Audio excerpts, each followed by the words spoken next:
Қандай көлік болса да, ол темір, ол техника. Ол да бұзылады, істен шығады. Міне осы кезде слесарьлар жұмысқа кіріседі.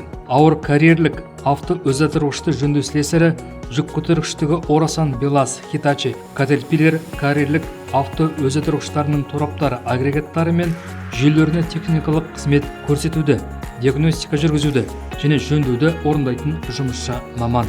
Ол машиналар мен механизмдердің құрылысын, олардың қызметтік мақсатын және техникалық сипаттамаларын терең меңгеріп, техникалық қызмет көрсету мен жөндеу жұмыстарын сауатты орындай алады. Ауыр жүк көліктерін жөндеу слесарі көп тонналы техниканың сенімді әрі қауіпсіз жұмыс істеуінің кепілі. Оның еңбегіне тек Богатырь көмір кәсіпорнының өнімділігі ғана емес, сонымен бірге өндірістегі адамдардың өмірі де байланысты. Бұл мамандық үлкен жауапкершілікті, жоғары біліктілікті және нағыз кәсібилікті талап етеді.